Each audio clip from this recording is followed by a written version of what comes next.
اگلا بندہ ہے Chester I Barnard. Chester I Barnard نے جو ہے وہ ایک موسٹ انفلوئنشیل بک لکھی تھی جس کا نام تھا دا فنکشن آف ایگزیکٹو، ٹھیک ہے۔ یہ پریزیڈنٹ تھے بیل ٹیلی فون کمپنی کے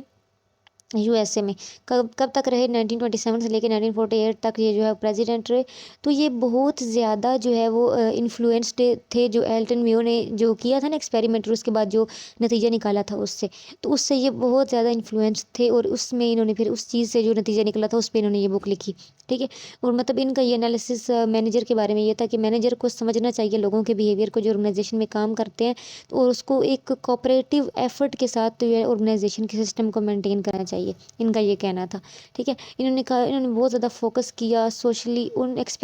سوشل اسپیکٹس جو ہوتے ہیں آرگنائزیشن کے، یعنی کہ سوشلی آپ ان کے ساتھ اچھا میل جول رکھو، اچھے سے بات کرو، یعنی جتنے سوشل اسپیکٹس ہو سکتے ہیں نا ان سب پہ بہت زیادہ فوکس کیا۔ اور انہوں نے کہا کہ مطلب سائنٹیفک مینجمنٹ تھیوری کے رسپانس میں انہوں نے یہ تھیوری دی تھی کہ ہیومن کمپوننٹ بھی جو ہے وہ بہت زیادہ امپورٹنٹ ہے ورکنگ سچویشن میں، کیونکہ پچھلی وہ سارے سائنٹیفک میتھڈ کو اپنانے کی کوشش کرتے، وہ کہتے ہیں ہر چیز کا سائنٹیفک میتھڈ اپنایا جائے تو بس کام بیسٹ ہو جاتا ہے، لیکن انہوں نے کہا کہ نہیں، سائنس سے زیادہ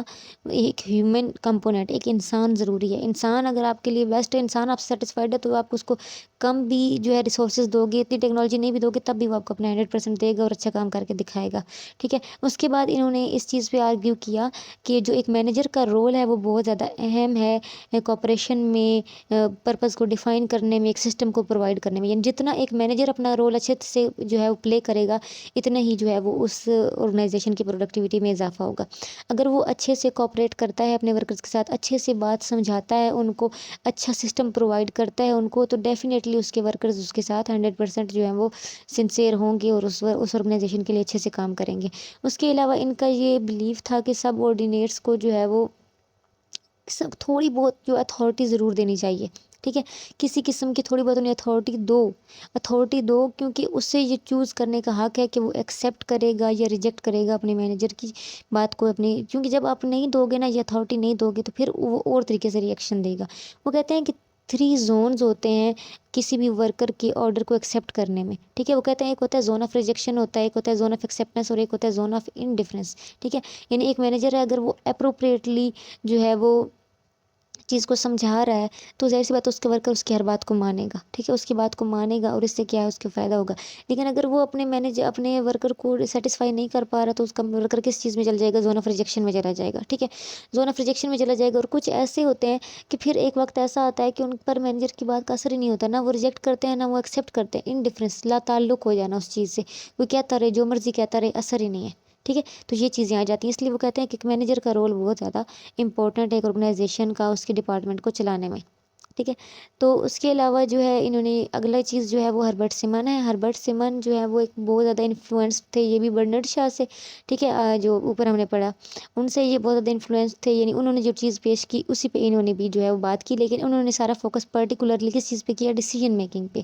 انہوں نے پوائنٹ آؤٹ کی یہ بات کہ کلاسیکل اسکول والوں نے سب سے زیادہ فوکس کیا ہے ریشنل پروسیس پہ، ٹھیک ہے، کہ مطلب پرفیکٹ ہو ہر چیز، لیکن یہ کہتے ہیں کہ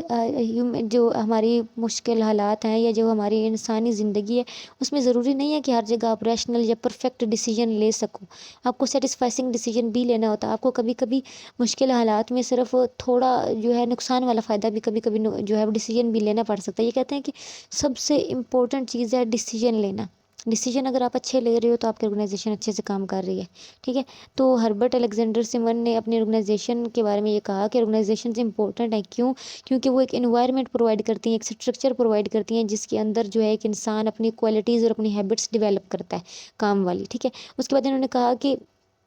جو ایک آرگنائزیشن ہوتی ہے وہ پرووائڈ کرتی ہے ایک رسپانسبل پوزیشن، جس کی میں مطلب ایک اتھارٹی ایک بندے کے پاس ہے اور وہ دوسروں کو جو ہے انفلوئنس کر سکتا ہے، ٹھیک ہے، کیونکہ وہ ڈیسیجن لے گا نا ان کے لیے، تو یہ آرگنائزیشن کے اندر یہ صرف چیز ہوتی ہے۔ نارمل لائف میں ایسا نہیں ہوگا کہ کوئی کسی کی بھی آپ بات مان لو، لیکن آرگنائزیشن میں ایسا ہوتا ہے، آپ اس کو جانتے نہیں ہو پرسنلی، لیکن وہ آپ کا ہیڈ ہے تو آپ کو اس کی بات ماننی پڑے گی۔ اس میں تو کہتے ہیں آرگنائزیشن امپورٹنٹ ہے کیونکہ اس کا باقاعدہ ایک اسٹرکچر ہوتا ہے کمیونیکیشن کا، ایک انوائرمنٹ ہوتا ہے انفارمیشن کا، جس کے اندر رہ کے ڈیسیجن لیے جاتے ہیں، یا ڈیسیجن لینے سے پہلے باقاعدہ ایک چیز چیز کی انفارمیشن لی جاتی ہے، بات چیت کی جاتی ہے، ایک سسٹم ہوتا ہے، اس لیے وہ کہتے ہیں کہ آرگنائزیشن کا ایسا ہونا ضروری ہے جہاں پہ ڈیسیجن میکنگ اسٹرانگ ہو، ٹھیک ہے۔ تو ان کی میجر کنٹریبیوٹنگ کسی چیز پہ تھی کہ آپ کو سمجھنا چاہیے کہ ایک آرگنائزیشن میں کس طرح سے ڈیسیجن میکنگ ہوگی اور کس طریقے سے ہم ڈیسیجن میکنگ کو امپروو کر سکتے ہیں۔ تو سیمن کو نوبل پرائز بھی دیا گیا اکنامکس میں 1978 میں ان کے اس کام کے لیے جو انہوں نے یہ تھیوری پیش کی تھی ڈیسیجن میکنگ پہ۔ تو یہ تھا ہمارا آج کا لیکچر، آئی ہوپ آپ کو سمجھ میں آ گیا ہوگا۔ کوئی بھی کنفیوژن ہو تو آپ کمنٹ باکس میں پوچھ سکتے ہیں۔ ویڈیو اچھی لگی ہے تو لائک کریں، شیئر کریں، چینل کو سبسکرائب کریں، بیل آئیکن کو مسٹ پریس کر لیں تاکہ آپ کو آنے والے لیکچرز کا نوٹیفیکیشن ٹائم پہ ملتا رہے اور آپ کا کوئی بھی لیکچر مس نہ ہو۔ دعاؤں میں یاد رکھیے گا۔ اگلی ویڈیو تک کے لیے اللہ حافظ۔